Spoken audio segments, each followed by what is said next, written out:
함께 읽습니다. 주 여호와의 말씀이니라. 너는 화 있을진저 네가 모든 악을 행한 후에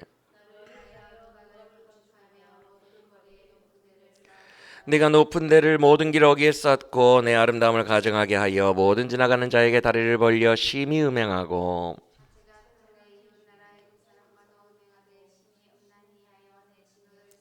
그러므로 내가 내 손을 내 위에 펴서 내 일용할 양식을 감하고 너를 미워하는 블레셋 여자 곧 내 더러운 행실을 부끄러워하는 자에게 너를 넘겨 임의로 하게 하였거늘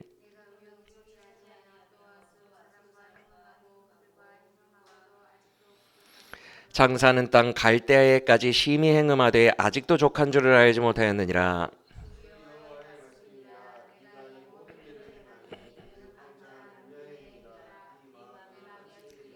내가 누각을 모든 길 어귀에 건축하며 높은 데를 모든 거리에 쌓고도 값을 싫어하니 창기 같지도 아니하도다.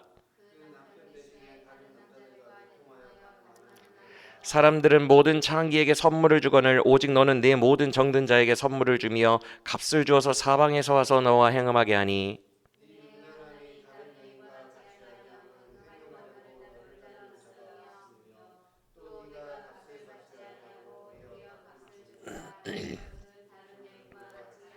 그러므로 너 음녀야 여호와의 말씀을 들을지어다.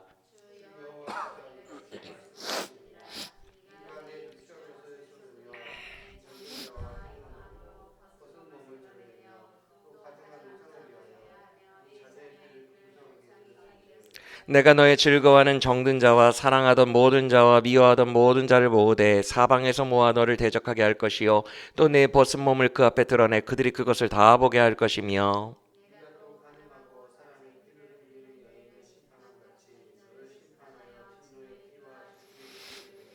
내가 또 너를 그들의 손에 넘기리니 그들이 내 누각을 헐미며 내 높은 대를 부수며 내 의복을 벗기고 내 장식품을 빼앗고 내 몸을 벌거벗겨 버려두며 불로 내 집들을 사르고 여러 여인의 목전에서 너를 벌할지라. 내가 너에게 곧 음액을 그치게 하리니 네가 다시는 값을 주지 아니하리라.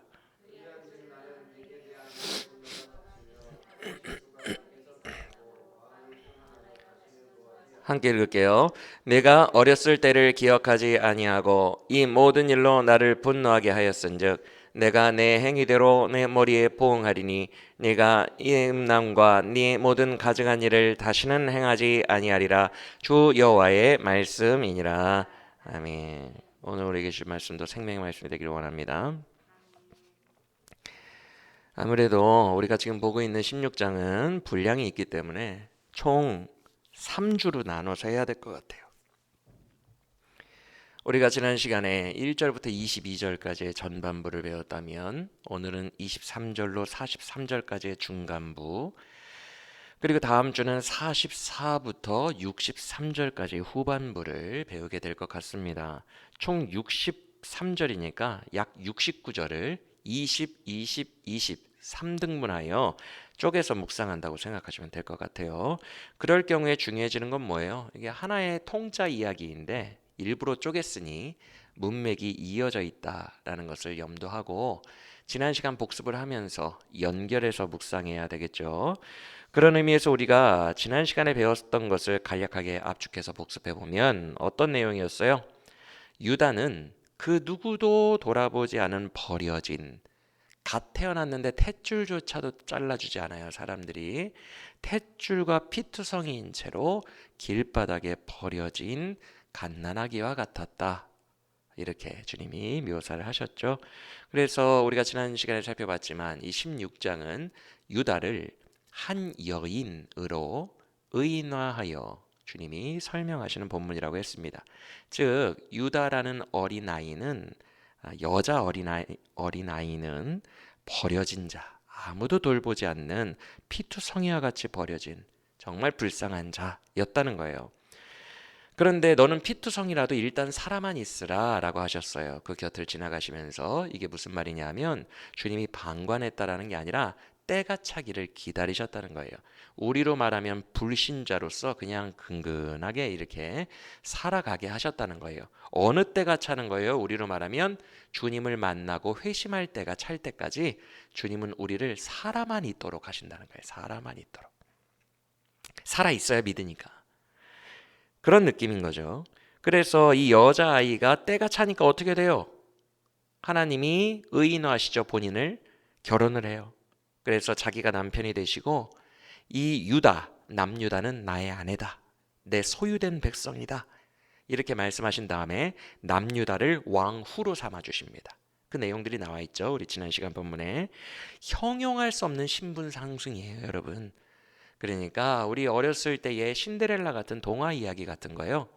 길바닥에 버려졌던 여자아이가 급격한 신분 상승을 통해 왕후까지 됐잖아요. 왕비까지. 그런 놀라운 은혜가 우리가 받은 은혜임을 그렇게 의인화하여 말씀하시는 거죠. 그래서 지난 시간 본문들의 특징이 뭐였어요? 금가락지, 은가락지 다 끼워주시고 형용할 수 없는 영화로움과 존귀와 부함으로 유다, 즉 하나님의 백성들을 존귀하게 하셨어요. 할렐루야. 우리가 바로 이와 같다고 했습니다. 우리는 피투성이로 버려진 고아와 같은 자들이었는데 그런 우리의 때가 찼을 때 주님이 우리를 예정하신 대로 구원해 주셨어요. 믿으십니까? 그리고 우리를 하나님의 소유된 백성으로 삼으셨어요. 여기에는 이유가 없어요. 내가 왜 예정되었고 내가 왜 구원받았어요? 이유가 없습니다. 그냥 남녀가 서로 운명처럼 불꽃이 튀겨서 사랑하게 되는 것처럼 하나님이 우리를 향한 사랑도 불꽃이 튀긴 거예요. 이유가 없는 거예요. 그냥 사랑하신 거예요. 그냥 너무 사랑하니까, 이유 없이 사랑하니까 구원하신 거예요. 그래서 구원은, 회심은 우리의 어떠함이 1%도 없고 오직 은혜로 구원받은 거예요. 할렐루야. 남유다도 그랬다는 거예요. 그런데 그렇게 은혜를 받아서 왕후까지 된 유다가 어떻게 해요? 의인화가 계속 이어지죠. 어떻게 해요? 바람을 피워요. 그런데 한두 남자랑 바람 피운 것도 아니고 거리에 지나다니는 모든 남성들과 바람을 다 피운대요. 이런 장면은 그냥 단순히 불륜을 넘어서 창기와 같아 보여요. 그렇죠? 모든 남자와 다 바람을 피니까. 그러면 지금 주님이 남유다를 이렇게 극단적으로 의인화하여 표현하시는 이유가 뭘까요? 욕망에 완전히 눈이 뒤집혀서 막 욕망 때문에 헐떡헐떡거리며 무차별적으로 우상을 섬겨대는 세속화가 급격히 진행된, 종잡을 수 없을 정도로 타락한 남유다의 모습을 이들이 아무리 너희가 타락했다라는 추상적 언어로 말해도 못 깨달으니까 이 여성의 의인화를 통해서 너희의 타락이 지금 이 수준이다. 그렇게 큰 은혜를 받은 너희가 어떻게 이렇게 무차별적으로 우상을 섬기며 살 수 있느냐라고 그들을 강조하고 깨닫게 하기 위하여 극단적인 예화를 드신 것입니다. 이해가 되시죠? 그래서 오늘 본문인 두 번째 중간 단락에도 그런 묘사가 이어지고 있는데 오늘 본문인 23절부터 함께 봅시다.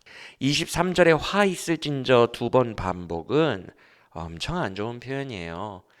바리새인들에게도 복음서에서 예수님이 화 있을진저 바리새인들과 서기관들아 이렇게 말씀하시고 화 있을진저 외식하는 자들아 이렇게 말씀하시죠. 화 있을진저, 제가 그때 설명해 드렸는데 성경에서 화 있을진저라는 말은 되게 고상하게 표현된 것뿐이지 지옥 심판을 의미하는 가장 강성한 재앙의 말씀입니다. 그래서 화 있을진저가 한마디만 나와도 되게 센 거거든요. 우리말로는 이렇게 곱게 느껴지지만 그런데 두 번 나왔어요. 23절에. 아주 강력한 거예요. 그런데 그렇게 두 번이나 재앙을 강조할 만큼 화가 그들에게 임한 이유가 뭐래요? 23, 24, 25를 눈으로 보시면 그 여인이 이제는 바람을 피우다가 그걸 넘어서서 자기를 위해서라고 돼 있죠? 누각을 건축했대요. 여기서 말씀하는 누각이 그냥 높은 곳을 말합니다. 그리고 24절 제일 뒷부분에 나오는 대를 쌓았다. 여기서 대도 제가 원어를 보니까 그냥 높은 곳이라는 뜻이에요. 둘 다 높은 곳이라는 단어예요. 즉 뭐냐 하면 어떤 건축물을 말하는 게 아니라 그냥 관종처럼 사람들의 시선을 집중할 수 있도록 하는, 자기가 잘 보일 수 있도록 높은 곳을 쌓았다는 것입니다. 즉 거리를 지나가는 남자들은 하여튼간 나를 안 보고 갈 수 없도록, 거리에 길거리마다 높은 건축물을 쌓았다는 거예요. 그 위에 앉아 있으려고. 그러면 그렇게 남자들 지나가는 거리에 모든 남자들의 시선을 빼앗아 가지고 뭐 하겠다는 거예요? 25절 보세요. 너는 너의 아름다움을 가증하게 하여서 지나가는 자마다 심히 유혹하고 음행하려고 높은 것들을 지었답니다. 25절 맞습니까? 즉 지나가는 남자들을 한 명도 남김없이 다 꼬시겠다라는 그런 의지가 보이는 그런 본문이에요. 맞아요? 틀려요? 맞죠? 지금 그런 거죠. 그러니까 과거에 많은 남자들과 바람을 피운 것도 지금 큰 어떤 나쁜 건데 이 여자는 한술 더 떠서 한 남자도 놓치지 않겠다라는 그런 열정을 보이고 있는 거예요. 맞습니까 지금? 이게 되게 중요한 거예요. 오늘 말씀에서 열정을 보이고 있는 거예요. 한 남자도 놓치지 않겠다. 모든 남자가 나에게 다 집중해서 나한테 다 걸려들어야 된다. 상당한 열정입니다. 즉 적극적으로 이 세상의 모든 욕망을 적극적으로 탐하는 타락한 자의 모습을 주님이 그리고 있는 거예요. 그래서 26절에 나오는 애굽은 성적인 매력이 강하게 어필이 되고 있죠. 이게 실제로는 뭐가 되는 거예요? 그럼 세속적으로 타락한 신자가 동경하는 우상을 말하는 거예요. 즉 애굽의 우상들을 수입해 온 거예요. 왜? 애굽이 잘 먹고 잘 사니까. 실제로 그 당시에 잘 먹고 잘 살고 세속적으로 부유한 애굽의 우상을 수입해 온 것을 지금 이렇게 의인화하여 말씀하는 겁니다. 그런데 27절 보세요. 그런 애굽을 우상을 수입해 왔던 정신 못 차리는 이 남유다를 정신 차리게 하려고 여자예요, 여자. 남자가 아닙니다. 블레셋이라는 여자의 손에 너를 임의로 주관하도록 냅뒀다. 이게 무슨 말이냐면 블레셋의 식민지 비슷하게 괴롭힘을 당하게 두었다는 거예요. 이렇게 정신 차리게 하려고 같은 하나의 여성으로부터 괴롭힘을 당하게 해도 28절 너는 정신을 못 차리고 애굽의 우상도 모자라서 아수르의 우상까지 수입해 와다가 섬겼구나. 29절 보세요. 그런데 너는 그것도 모질라지. 그렇게 탐욕을 해도 목마르지. 그래서 네가 급기야 29절 갈대야 바벨론 우상까지도 수입해 왔구나. 그런데 29절 마지막 보세요. 바벨론 우상까지도 수입해 와도 아직도 목마르지. 아직도 부족하지. 자, 여러분 이것 의인화한 것만 보면 어떤 여자예요? 지금 이 여자 성적인 쾌락에 막 눈이 뒤집혀졌어요. 지금 아무것도 안 보입니다. 그 어떤 남자를 데려다 와도 모자라요. 눈이 뒤집혀진 사람이에요.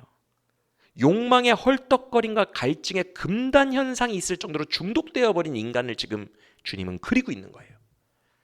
이렇게까지 의인화할 수밖에 없을 정도로 남유다가 세속에 중독되어 버리고 말로 형용할 수 없을 때까지 타락해 버린 거예요. 제동이 걸리질 않는 것입니다. 지금 이 목마름에 제동이 걸리질 않는 거예요. 막 목말라서 헐떡헐떡거려요. 막 거의 제정신이 아닌 거죠. 그래서 30절 이하를 보시면 눈으로 보세요. 31절에서 주님이 이렇게 말씀하신 거예요. 그래서 너는 내가 봤을 때 창기보다도 못하다. 왜? 창기는 돈을 받고 몸을 주지만 너는 오히려 돈을 주고 그들을 사오기 때문에 너는 창기보다도 못하다. 지금 이게 무슨 말이에요? 남편으로서의 말 아닙니까? 의인화가 돼 있으니까. 창기들이 어떻게 변명할 수 있어요, 여러분? 창기들이 그래도 변명할 수 있는 게 뭐예요? 생존을 위해서 어쩔 수 없었어요. 먹고 살기 위해서 어쩔 수 없었다고요. 이렇게 변명할 수 있는 게 창기예요. 그렇죠? 그렇게라도 변명은 할 수 있다는 거예요. 그런데 지금 이 여자는 돈을 받은 게 아니라 돈을 줬기 때문에 너는 그런 변명조차도 지금 안 된다라는 거예요. 하나님이. 하나님 아시잖아요. 제 형편이 궁한 거. 그래서 이번에 돈에 살짝 빠졌었어요, 주님. 형편이 궁하여 돈에 빠진 것과 돈에 미쳐버린 것과는 완전히 다른 개념이라는 거예요. 지금 남유다의 상태가 창기와 같이 피치 못할 사정으로 죄에 빠진 게 아니라는 거예요. 내가 주도적으로 온 세상의 남자를 다 가지고 와도 목마른 상태가 된 거예요. 주도적으로. 타락의 끝이라고 볼 수 있는 거예요. 남유다의 상태 33절 읽어보겠습니다. 주님이 말씀하시는 상태 33절 시작.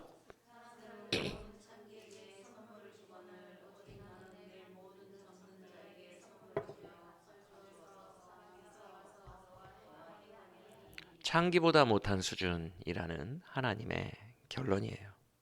자, 그러면 우리로 이제 대입해 보겠습니다.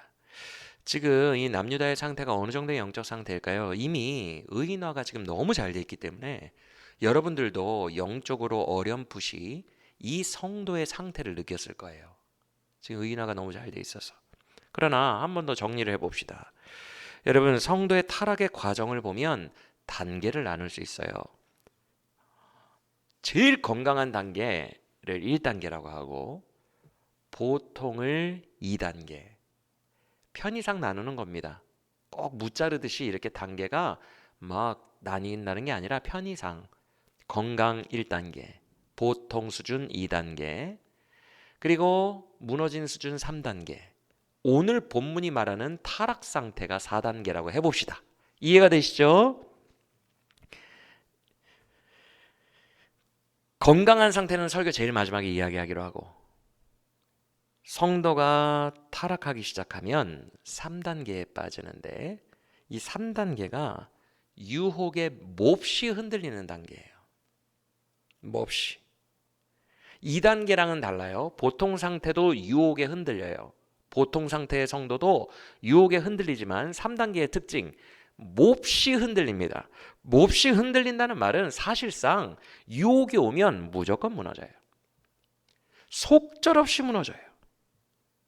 이 여자로 치면 어떤 남자가 오든지 무조건 무너져요. 어떤 남자가 오든지. 즉 유혹이 강한 유혹이 있고 좀 별거 아닌 유혹이 있잖아요. 그런데 어떤 유혹이 와도 무너지는 상태. 그게 3단계예요.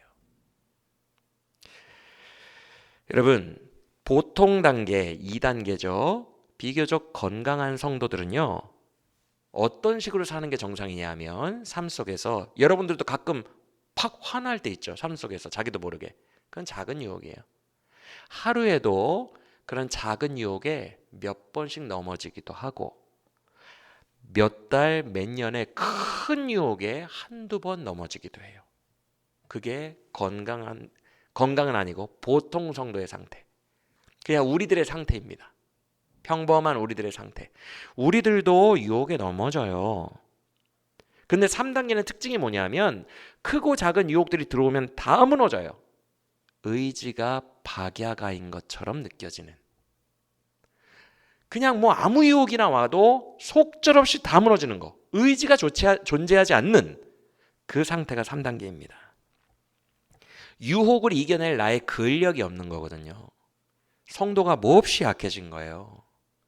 그런데 지금 남유다의 상태는 이 정도 수준을 말하는 게 아니에요. 3단계가 창기의 수준이에요. 근데 오늘 본문에서 창기보다 못하다 그랬어요. 맞습니까? 유혹의 의지 박약처럼 처절하게 무너지는 게 3단계라면 오늘 본문의 남유다의 수준은 타락 단계거든요. 4단계. 이건 그거보다도 못해요. 앞서 말씀드렸지만 3단계 성도들은요, 변명이라도 할 수 있다 그랬어요. 유혹이 왔기 때문에 내가 넘어졌어요. 이렇게. 물론 모든 유혹에 다 넘어지는 게 문제지만, 근력이 없는 게 문제지만 유혹이 와서 넘어진 거거든요. 그러니까 변명이 가능한 거예요. 근데 남유다의 상태 4단계는 뭐예요? 아까도 말씀드렸지만 본인이 돈을 받은 게 아니라 돈을 주고 적극적으로 누각을 세워서 높은 곳에서 모든 지나가는 남자들을 다 시선을 꼬시고 적극적으로 자기가 주도를 하고 있잖아요, 지금. 그렇죠? 그렇게 주도를 하고도 성에 앉혀서 애굽, 아수르, 바벨론 우상까지 다 수입해서 음행하고도 여전히 갈증에 헐떡헐떡거리는, 지금 그 상태가 4단계거든요. 그거는 유혹에 넘어졌다고 말할 수가 없어요. 왜? 본인이 유혹하고 있잖아요. 맞습니까? 맞아요? 아니, 본인이 유혹하고 있잖아요. 지금 누각을 세우고. 이게 어찌 변명이 가능합니까? 아니요, 하나님, 저 오늘 직장 상사가 술 한 잔만 먹고 들어가라고 그래가지고요, 어쩔 수 없이 한 잔 먹고 들어왔습니다. 이거는 유혹을 받았기 때문에 변명을 하는 거예요. 그렇죠? 근데 지금 본인이 주도적으로 막 술집에 가고 술을 사 먹고 본인이 지금 막 하고 있잖아요, 주도적으로. 그게 유혹입니까?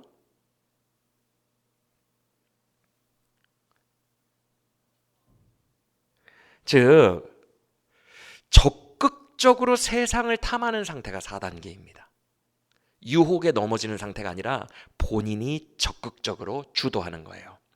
그러니까 세밀하게 말씀드리면, 방금 말씀드린 술의 예화라고 하면, 직장 상사가 회식 때 술 먹으라고 권하니까 어쩔 수 없이 한잔했어요. 이것은 상황이, 절 보세요. 유혹이라는 것은 상황이 타의적으로 남이 상황을 만들어서 나에게 제공한 것을 유혹이라고 해요. 부장님이 술 한잔하고 가, 상황을 제공해서 나에게 준 거예요. 내가 만들어낸 스토리가 아니라고요. 이걸 유혹이라고 해요. 그런데 이제 내가 스토리를 만들어가기 시작하면 그건 타락이라고 합니다. 남이 제공한 스토리가 아니라 내가 만드는 거예요. 예를 들어서 불륜이라고 해봅시다. 불륜. 유혹의 수준은 상대방 이성이 나에게 스토리를 가지고 와요. 쉽게 말해서 작업이 들어오는 거예요. 거기에 넘어지는 것을 유혹에 넘어졌다고 하는 거예요. 그런데 타락은 내가 작업을 들어가는 거예요. 이해가 되십니까? 이게 타락이에요. 이건 변명할 수가 없어요. 당한 게 아니니까. 돈이라고 해봅시다. 무너지는 수준의 성도 3단계는 이거 하나만 투자해봐. 이거 목돈 만들 수 있다니까. 옆집 아줌마가 와가지고 그렇게 부추겨가지고 그때 투자를 한 거예요. 그 유혹에 넘어진 거예요. 그런데 본인이 주도적으로 스토리를 만들어 어디에 투자하고 어떻게 해서 목돈을 만들고 막 이렇게 불리고 막 누구에게 사기를 치고, 자기가 주도해서 스토리를 만들면 이건 유혹이라고 하지 않아요. 타락이라고 하는 거지. 이해가 되십니까? 이 정도 세 가지의 분야 예화하면 충분히 이해가 되셨으리라 생각이 됩니다. 여러분, 유혹 받을 때 넘어지는, 그러니까 남이 가지고 온 스토리의 유혹을 받아서 넘어지는 것도 상당히 건강 상태가 안 좋은 거거든요. 성도가. 그거를 쳐낼 수 있어야 되는데, 그 남이 만들어 온 스토리에 넘어져도 사실 심각한 상태예요. 성도로서. 정상은 아닙니다. 정상은 2단계예요. 그 남이 갖고 온 제품들의 그 스토리에 넘어지고 있다, 내가 지금. 속절없이 넘어진다. 정상 아닙니다. 상당히 심각한 수준이에요. 이 정도 수준도 여러분, 성령의 강력한 은혜가 없으면 회복되기가 쉽지가 않아요. 이게 지금 의지가 완전히 다 빠져버리고 근력이 빠진 상태이기 때문에 성령이 강하게 역사하시지 않으면 힘을 다시 내기가 어려워요. 성도들의 상태가. 이런 때에는 3단계에 접어들면요, 기도와 훈련이 안 됩니다, 여러분. 훈련으로 못 이겨요. 내 의지로 할 수가 없다고요. 왜? 의지가 이미 무너져 있잖아요, 지금. 기도와 훈련은 내 의지로 하는 거거든요, 어느 정도는. 근데 의지가 박약 상태인 사람이 무슨 훈련을 합니까? 그래서 3단계 때부터는 성령을 의지해야 돼요. 성령의 강권적인 은혜의 역사가 있지 않으면 그 사람은 소생하기 힘듭니다. 그래서 3단계 때에는 가장 좋은 마음이 훈련도 노력도 아니고 애통하는 거예요. 애통하며 기도해야 돼요. 애통하며. 기도를 열심히 하는 게 아니라 애통해야 돼요. 살아있으나 죽은 자와 같은 죄에 찌들은 나에게 일어날 의지조차도 없이 무너져버린 나사로와 같은 나를 애통하면서 기도해야 돼요. 할렐루야. 훈련으로 되는 상태가 아닙니다. 훈련은 2단계 사람들이 하는 거예요. 치열하게 살아가는 보통의 성도들이 기도하고 훈련하는 거예요. 그런데 이것을 넘어서서 3단계를 넘어서서 지금 오늘 본문의 남유다처럼 타락한 상태에 이르렀다. 타락한 상태의 특징 뭐라 그랬죠? 본인이 스토리를 만드는, 주도하는 스타일. 지금 그 정도에 이르렀다. 그러면 사실상 회복이 거의 불가능한 단계라고 보시면 돼요. 회복되기가 그냥은 힘들어요. 그러면 지옥 가나요? 아니요, 방법이 있어요. 그게 오늘 하나님이 쓰신 방법이에요. 죽기 직전까지 실패하게 하는 것. 그 방법 외에는 없어요. 4단계에 빠진 성도는 모든 것을 다 잃게 됩니다. 아골 골짜기가 그에게 소망의 문이 돼요. 아골 골짜기는 죽는 곳이거든요. 지금 오늘 본문에서 주님이 그거 말씀하시는 거예요. 남유다야, 4단계는 정말로 그 방법 외에는 없다. 내가 너를 벌거벗겨서 네가 사랑했던 자들로부터 도리어 찔림을 당하게 되고 그들로 너를 대적하게 하여 네가 발가벗겨져 수치를 당하게 되고 그들이 칼로 찔러 네가 피투성이가 되게 하고 네가 벌거벗겨서 버려지게 하리라. 그게 오늘 본문 35절 이하입니다. 그런데 정확하게 이게 어느 상태죠, 여러분? 피투성이가 되어 벌거벗겨 버려지게 될 거다. 언제 상태예요? 주님 만나기 전.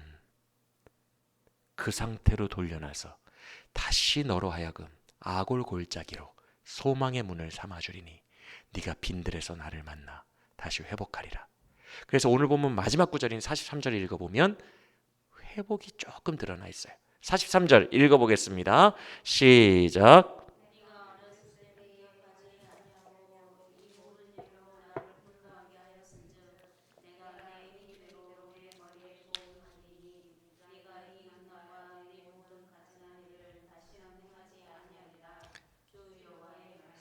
아멘. 다시는 행하지 않을 거라는 어떤 소망의 메시지가 담겨 있죠. 그렇죠?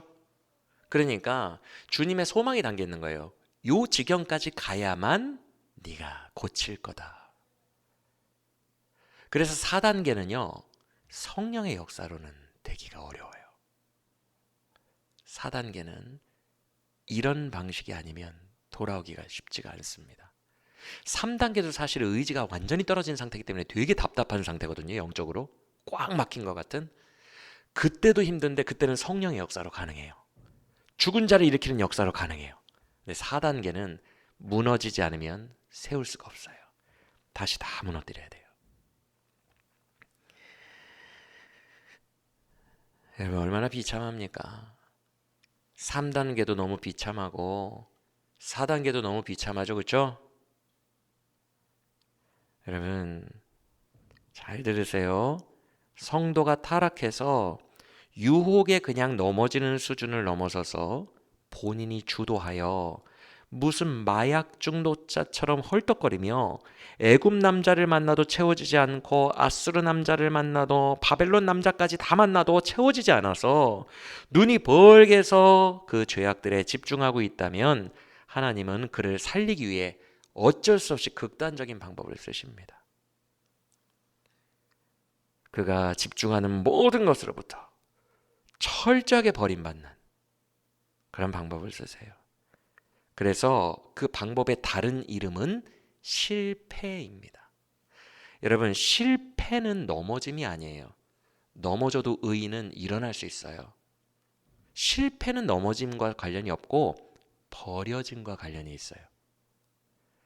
여러분이 삶에서 넘어지더라도 크게 넘어지더라도 하나님이 여러분을 버리지 않고 하나님이 여러분을 버리지 않았다는 주변에 사인들이 있으면 여러분은 넘어진 것이지 4단계의 실패를 하는 것이 아닙니다. 4단계는 버려짐을 경험하는 거예요. 하나님도 가족도 믿었던 모든 것으로부터의 완전한 고립,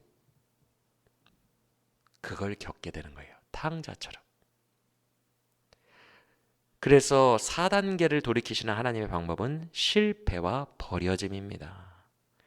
그런데 그렇게라도 해서 정신 차리게 하는 것이 하나님의 은혜입니까? 아닙니까? 은혜예요. 너무 감사해요. 이렇게라도 하나님의 은혜가 우리에게 흐르고 있다는 것이 진짜 감사해요. 우리가 세상 끝에 버려져 있을지라도 하나님은 어떻게 해서든지 우리를 고쳐서 천국으로 보내시는 분이 우리 하나님의 은혜입니다. 할렐루야. 감사하시길 바랍니다. 그래서 오늘 저는 여러분과 성도의 영적 상태를 4단계로 쉽게 구분하고 싶어요. 아까도 말했지만 우리가 몇 단계에서 보통 살아간다고요? 성도가? 우리는 2단계에서 살아가요. 2단계는 어떤 수준이라고 그랬죠? 작은 유혹들에는 하루에도 몇 번씩 넘어져요. 갑자기 화나거나 막 이런 거, 급격하게 누가 나를 죄책감을 팍 찔렀는데 내가 안 그랬어요. 갑자기 나도 모르게 거짓말하고 뒤에 가서 주님 거짓말했어요. 죄송해요. 이게 보통 성도의 상태입니다. 그래서 이 성도의 상태는 죄의 유혹에 넘어져도 즉시 이게 아니라는 것을 깨닫고 회개합니다. 주님 진짜 이건 아닌 것 같아요. 제 상태가 왜 이렇게 되었어요? 주님 나 회개합니다. 도와주세요. 주님 온전하게 살고 싶어요. 다음에는 이기게 해주세요. 너무 비참해요. 이렇게 옳은 것을 자각하고 애통하고 다시 일어나는 것, 이게 성도의 평범한 수준이에요. 평범한 성도라고 해서 안 넘어지는 게 아니에요. 유혹이 오면 넘어져요. 그러나 회개하고 이게 아니다라는 것을 깊이 자각합니다. 그리고 기도하고 다시 일어나요. 우리들이 대부분 이렇게 살아가죠. 여러분의 평생 동안의 평균을 재보면 보통 이렇게 살아가죠. 그렇죠? 그런데 여기에서 하나님이 날마다 나를 붙드시는 은혜의 손길을 놓쳐버렸다. 은혜의 손길을 놓치게 되면 방향이 돌아가거든요. 세상으로. 방향이 돌아가면 이제 시간 문제입니다. 시간이 흐르면 흐를수록 3단계로 접어들게 돼요. 방향이 주를 향해 있어야 돼요. 하나님께로 방향이 집중되어 있어야 되는데 넘어지고 그럴 때마다 은혜의 손길을 놓쳐버리고 뒤로 돌아서 버리면 의지가 박약됩니다. 점점 근력이 빠지기 시작해요. 그러면 아까 말씀드렸다시피 3단계로 접어들면 방법은 뭐밖에 없다고요? 성령의 역사밖에 없어요. 성령의 역사를 위해 애통하며 다윗처럼 기도하는 우리 모두가 되길 원합니다. 그런데 3단계에서 더 심해지면 4단계로 가는 거예요. 딱딱 끊어져 있는 게 아니라 흐름입니다. 흐름. 내가 가기 나름이에요. 여러분 오늘날 저와 여러분은 몇 단계에 있는 것 같아요? 대답하지 마시고 속으로 2단계부터 3단계, 4단계까지 말씀을 드렸어요. 지금 나는 몇 단계예요? 만약에 그럴 리는 없겠지만 4단계나 혹은 3단계라면 오늘 말씀이 잠든 나를 깨우는 채찍의 말씀이 되기를 간절히 바랍니다. 성령의 역사가 있어야 돼요. 기적적인 성령의 역사가 임하여 나의 우상들을 다 불살라달라고, 내 심지를 견고하게 하여 의지 있는 사람이 되게 해달라고, 온전한 사람이 되게 해달라고 목숨 걸고 기도해야 돼요. 오늘 새벽 말씀처럼, 정필동 목사님 말씀처럼 여러분 기도할 때는, 금식할 때는 목숨 걸고 해야 됩니다. 중간에 끝내지 말고 이거 기도 안 들어주면 죽겠다라는 생각을 해야 됩니다. 특히 그 앞부분에 뭐라고 하셨죠? 정필동 목사님이 성령 충만함과 온전하게 살아가는 소망의 기도도 그렇게 하라 그랬어요. 그렇죠? 꼭 금식 목숨 걸지 않아도 정말 사력을 다해서 성령의 역사로 나를 살려달라고 그렇게 기도해서 살아나는, 회복되는 우리 모두가 되기를 바랍니다. 그리고 이제 중요한 게 2단계예요. 우리들이 다 보통 단계인 2단계를 살고 있는데 여기 계시는 분들 잘 들으시길 바랍니다. 우리는 2단계에서 멈추는 자들이 아니에요. 우리는 세속으로 우리를 자꾸 이끄는 유혹에 잡아 끌리면서 살면 안 돼요. 2단계에 살아가고 있으면서도 언제든지 나는 타락할 여지가 있다는 느낌으로 살면 안 된다는 거예요. 유혹들이 막 오면 막 끌려갔다가 다시 회개하고 돌아오고, 끌려갔다가 회개하고 돌아오고, 그게 아니에요. 우리는 그렇게 2단계를 유지하려고 노력하는 사람들이 아니라고요. 2단계가 마치 끝인 것처럼 끌려가면 다시 돌아오고 회개하고, 그게 아니에요. 앞에 1단계가 더 있어요. 우리는 이쪽으로 나아가야 되는 사람들이에요. 그래서 2단계에 사는 사람들이 수비적이면, 방어적이면 늘 여지가 있어요. 끌려 내려갈 수 있는 여지가 있다고요. 수비적인 게 아니라 방어적인 게 아니라 공격적이고 진취적이어야 돼요. 할렐루야. 우리는 1단계를 바라봐야 돼요. 1단계는 어떤 상태냐면 2단계를 살아가는 사람이 바라보는 1단계의 상태는 제가 설명해 드릴게요. 거룩함을 자기의 기쁨과 숙명으로 삼고 살아가는 성도의 단계예요. 거룩함을 내 운명으로 삼고, 거룩함이 나의 기쁨으로 삼고, 거룩한 게 너무 당연하고 자연스럽게 생각하며 살아가는 성도를 동경하는 겁니다. 그 상태를. 할렐루야. 제가 최근에 정필도 목사님을 많이 존경하고 그분의 설교를 인용했잖아요. 그래서 많이 전했잖아요. 제가 왜 존경했는지 말씀드렸죠? 순전하다 그랬어요. 엄청 순진해요. 순전해요. 그게 뭐냐면 여러분 당연히 기도해야죠. 당연히 거룩해야죠. 당연히 용서해야 되는 거 아닙니까? 당연한 거예요. 당연한 거. 그래서 그분에게 사기꾼이 와가지고 막 속여도 못 알아먹을 것 같아요. 너무 맑으니까. 맑고 순전하고 옳은 생각만 하니까. 늘 예수와 닮은 옳은 생각만 하고 살고 옳은 생각으로 충만하니까. 바르고 옳은 생각으로만 충만하니까 애기처럼 보이는 거예요. 순전해 보이는 거예요. 제가 그 순전한 모습이 너무 존경스러웠어요. 그러다 여러분에게 단톡방에 공개했지만 엊그저께 정필도 목사님을 능가하는 손양원 목사님의 간증을 듣고 정말 순전하고 깨끗하고 거룩하고 사랑이 넘치고 예수의 영화로움이 넘치는 그런 사람들의 삶이 너무 동경이 된다는 생각이 들었어요. 나도 저렇게 살고 싶다. 저분들은 왜 이렇게 맑을까? 하루 종일 예수님 생각만 하나 봐. 정말 순진하고 아기 같고 맑아. 나도 저렇게 살고 싶다. 부러워져요. 부러워져. 사람들이 100억 부자를 부러워하는 것보다 손양원 목사님 같은 온전한 삶이 부러워지는 거예요. 나도 한평생 살아가면서 저렇게 살고 싶다. 사랑하는 여러분, 여러분은 거룩이 부럽습니까? 거룩함을 숙명으로 삼고 내 인생의 숙명으로 삼고 깨끗하고 정결하고 순진하여 오직 예수로만 살아가는, 예수로 충만해서 살아가는 그런 사람들이 부럽고 그렇게 되고 싶습니까? 여러분의 열망은 지금도 여전히 예수님을 닮은 자가 되는 것입니까? 예수님과 비슷한 사람이 되는 것입니까? 이것이 2단계를 살아가는 우리가 나아가야 할 방향입니다. 수비적으로 살아가는 것이 아니라 더 높은 것을 바라봐야 돼요. 이건 율법주의를 말하는 게 아니에요. 율법주의는요, 깔끔 떠는 것과 좀 비슷해요. 외부의 시선을 의식하여 내 마음이 이게 뭐가 묻었지? 내 마음이 좀 별론데, 마음이 별론 게 아니라 뭐가 묻었지? 이거 사람들이 보면은 나 무시할 텐데. 외부적 영향으로 마음과 상관없이 깔끔 떠는 것을 율법주의라고 합니다. 근데 지금 제가 말하는 거룩은 내면이 거룩을 소망하는 상태예요. 내면이 그리스도의 거룩을 사랑하는 상태예요. 예수님 닮고 싶다는 열망이 가득한 상태예요. 이건 율법주의가 아닙니다. 내 마음이 그것을 열망하고 있기 때문에, 거룩의 영광을 원하고 있기 때문에 이건 율법주의가 아니에요.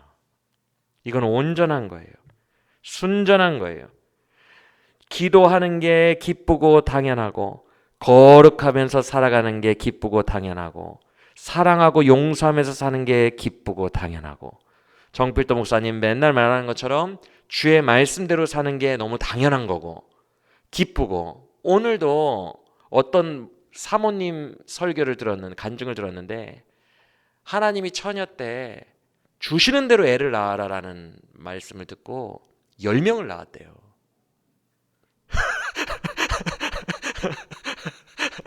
그래서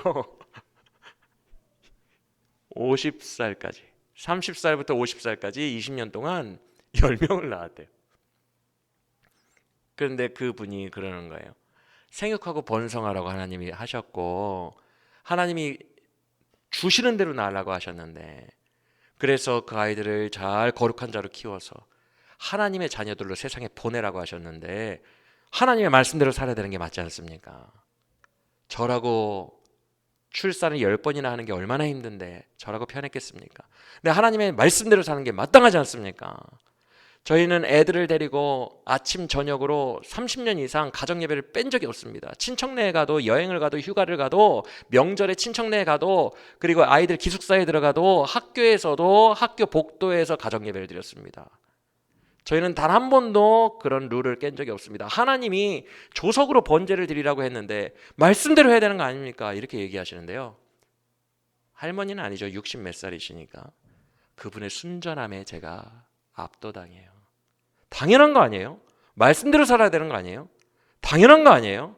라고 애기처럼 순전하게 말씀하시는데 생각이 많고 얍삽하고 잡념이 많은 마음이 많이 나뉘게 사는 저는 순전한 사람들의 그 의지와 굳건하고 당연한 것에 압도당하더라고요.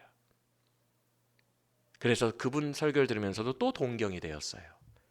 순전하고 어린아이 같은 분, 예수로 가득 찬 분이 너무 부럽다.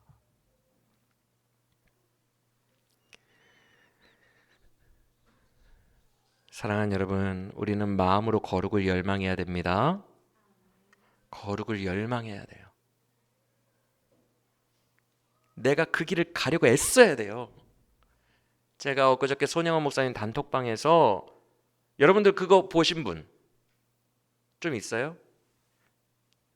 자기 두 아들을 죽였잖아요. 그런데 그 여동생이 오빠들 죽였다는 거, 죽었다는 걸 알고 너무 마음 아파하잖아요. 여동생, 그 할머니, 설교자.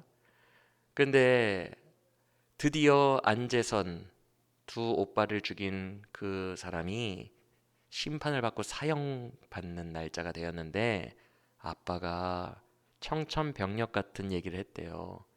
그를 용서하고 내 양자로 받아야 된다. 그래서 이 할머니가 그 당시에는 애기죠. 어린 동생 딸이 그거는 안 된다고. 내 사랑하는 두 오빠 죽인 저 원수만큼은 죽어야 된다.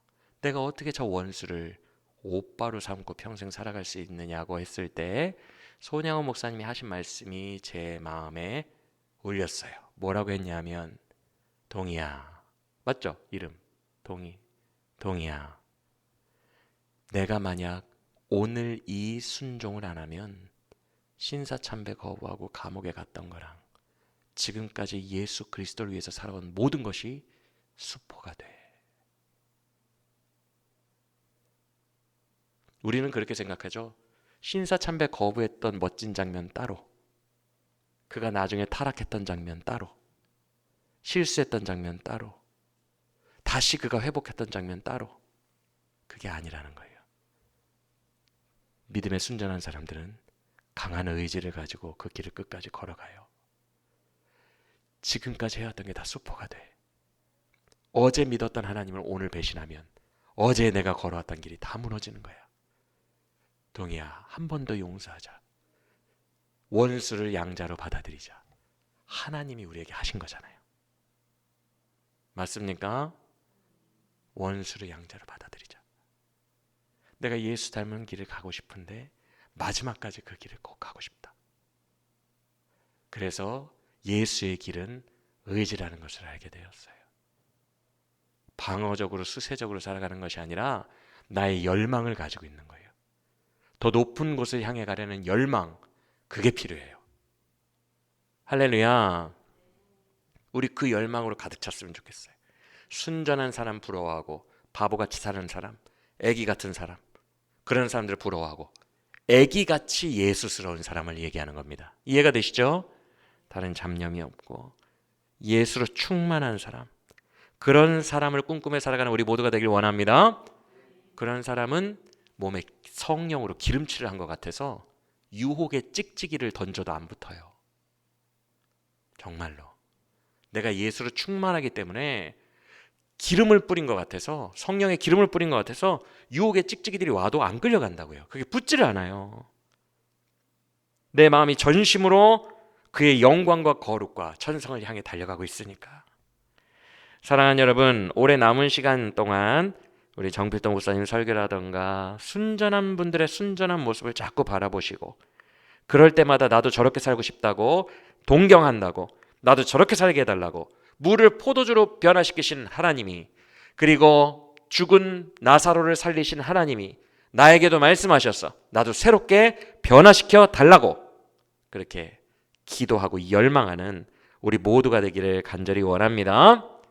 100억 가진 사람을 동경하는 게 아니라 순전하게 한 세월을 살아갔던 사람, 예수로 마음을 채우고 예수의 길을 걸어갔던 사람, 그 선배들을 동경하고 좌로나 우로나 치우치지 않고 오직 나를 부르신 그 부르심의 상에 합당한 길을 행하며 그 길 끝에서 예수님 만날 때까지 그분들 발가락이라도 따라가는 닮은 삶을 살아가기로 힘쓰는 열정의 사람들이 되시기를 예수님의 이름으로 간절히 축원합니다.